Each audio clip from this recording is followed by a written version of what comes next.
परम पूज्य मालिक को प्रणाम। सभी भाइयों और बहनों को प्रणाम। आइए बहन कस्तूरी जी द्वारा लिखित वह सबको प्यार करता है पढ़ते हैं। डूबा रहना। सहज मार्ग साधना द्वारा मालिक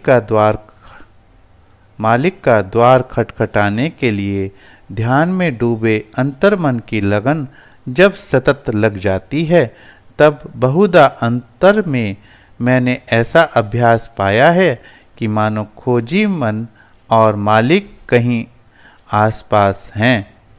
ऐसे आभास ने मन में ऐसी खिंचन पैदा कर दी कि बहुधा दिन में कामकाज करते समय भी या सोते में भी ऐसा लगता है कि मानो कोई आकर्षण मुझे हर पल अपनी ओर खींच रहा है। आज यह एहसास इस बात का सत्य प्रमाण हो गया कि ईश्वर प्राप्ति मानव मात्र के लिए संभव है। सच मानिए तो इस कशिश के स्वयं ही अंतर में उत्पन्न हो जाने पर ईश्वर और उसका प्रकाश हमारे हृदय में ऐसा सूत्र बन जाता है जिसमें अंतर्मन बंध जाता है।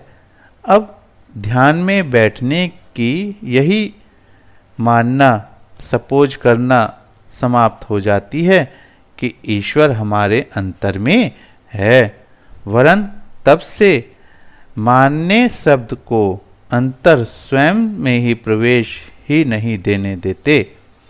लगता है वह इस शब्द को बाहर ही फेंक देता है, क्योंकि उसे तो उस सांचे ईश्वरीय आकर्षण से मोह उत्पन्न हो जाता है। क्रमशः यह मोह भी खुद ही भंग हो जाता है। जानते हैं कब? जब ध्यान में श्री बाबूजी द्वारा बताई डिवाइन लाइट कुल हृदय के साथ ही रोम रोम में भर जाती है कि इससे धीरे धीरे अंतर्चक्षुओं में इसका सामना शुरू हो जाता है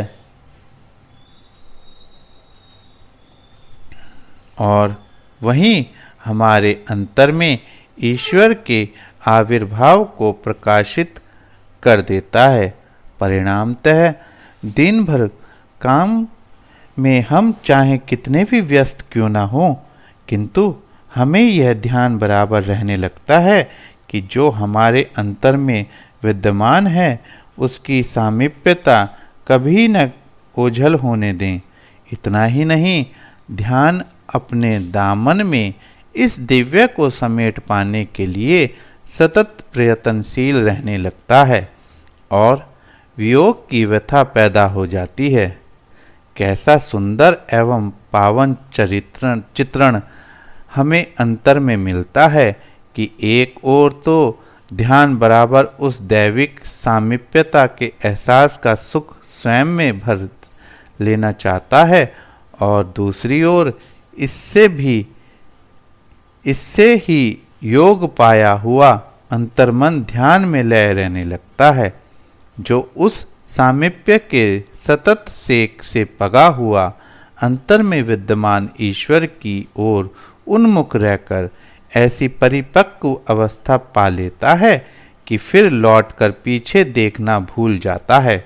बस यह दशा प्राप्त हो जाने पर मन की गति सदैव के लिए ऊर्ध्वमुखी हो जाती है और श्री बाबूजी महाराज द्वारा बताए ध्यान का प्रथम अर्थ पूर्ण हो जाता है कि मैंने आंतरिक सत्संग बताया है इसलिए कि दृष्टि अंतर्मुखी हो जाए और मन की गति अंतर्मुखी रहकर ऊर्ध्वमुखी हो जाए। इसका बड़ा लाभ हमें आध्यात्मिक क्षेत्र में मिलता है कि तब से बाह्य अर्थात भौतिक बातों का प्रभाव अंतर में पहुंचना बंद हो जाता है। आगे चलकर एक दिन ऐसा भी आता है कि अंतर और बाह्य दोनों के मुख एक दूसरे से भिन्न दशा पा जाते हैं। मन की उद्रवमुखी गति ईश्वरीय शक्ति का संबंध पाकर ईश्वर की खोज में साक्षात्कार पाने की सहज राह पकड़ लेती है और मन की अधोमुखी वृत्ति भौतिक कर्तव्यों का यथाचित पालन करने में तत्पर रहती है।